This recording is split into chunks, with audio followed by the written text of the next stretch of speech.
السلام علیکم ویورز، کیا حال ہے آپ کے؟ میں ناز شاہ آپ کے ساتھ ہوں۔ آج میں آپ کے ساتھ شیئر کروں گی کہ مکہ مکرمہ میں مسلسل 10 سال تبلیغ کرنے کے بعد رسول اللہ صلی اللہ علیہ وآلہ وسلم نے سفر طائف اختیار کیا۔ نبوت کے 10ویں سال حضور صلی اللہ علیہ وسلم طائف تشریف لے گئے۔ مکہ سے نجران کی جانب 90 کلومیٹر دور پہاڑوں پر واقع خوشگوار آب و ہوا والا شہر ہے۔ آپ نے یہ مسافت جاتے ہوئے پیدل طے فرمائی تھی۔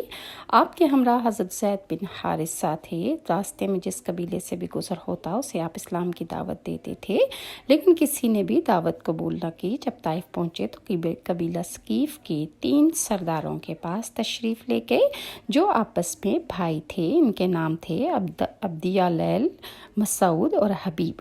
آپ نے ان تینوں کو اسلام کی مدد کرنے اور اللہ اور رسول کی اطاعت کی دعوت دی۔ جواب میں ایک نے کہا کہ وہ کعبے کا پردہ پھاڑے گا اگر اللہ نے تمہیں رسول بنایا ہو تو۔ دوسرے نے کہا کیا اللہ کو تمہارے علاوہ اور کوئی نہیں ملا تھا؟ تیسرے نے کہا کہ میں تم سے ہرگز بات نہ کروں گا، اگر تم واقعی نبی ہو تو تمہاری بات رد کرنا میرے لیے انتہائی خطرناک ہے، اور اگر تم نے اللہ پر جھوٹ کر رکھا ہے تو پھر مجھے تم سے بات کرنی ہی نہیں چاہیے۔ یہ جواب سن کر آپ صلی اللہ علیہ وآلہ وسلم وہاں سے اٹھ کھڑے ہوئے اور صرف اتنا فرمایا، تم لوگوں نے جو کچھ کیا اسے اپنے تک ہی محدود رکھنا۔ رسول اللہ صلی اللہ علیہ وآلہ وسلم نے طائف میں 10 دن قیام فرمایا۔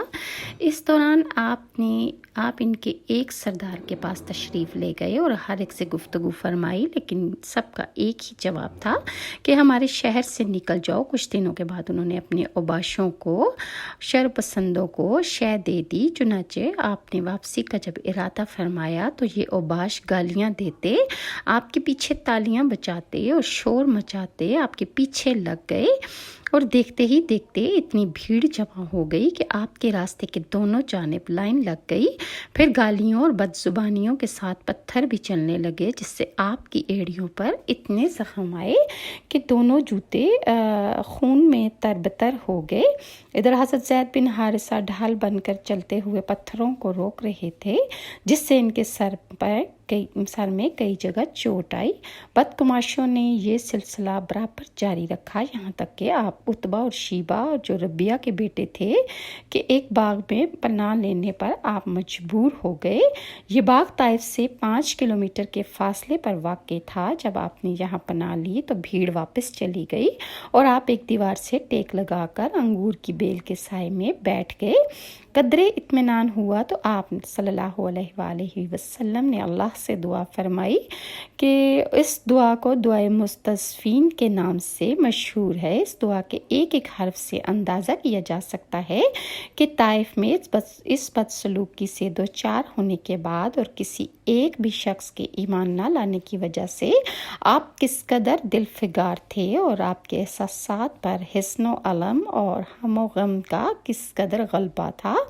دعائے مستضعفین آپ نے فرمایا کہ بار الہ میں تجھ سے اپنی کمزوری اور بے بسی اور لوگوں کے نزدیک اپنی بے قدری کا شکوہ پیش کرتا ہوں۔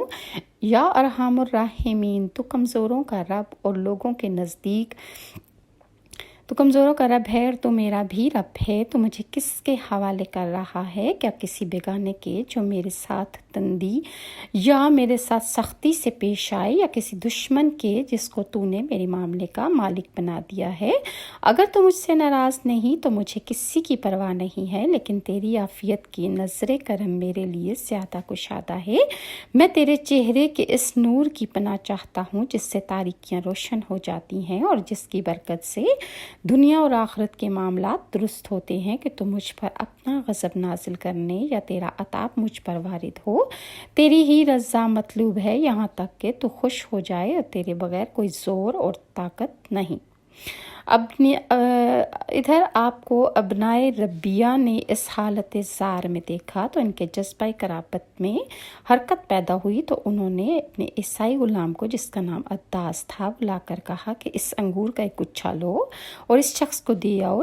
جب اس نے آپ کی خدمت میں انگور پیش کیے تو آپ نے بسم اللہ الرحمن الرحیم کہہ کر ہاتھ بڑھایا اور کھانا شروع کر دیا۔ عداس نے کہا کہ یہ جملہ تو اس علاقے کے لوگ نہیں بولتے۔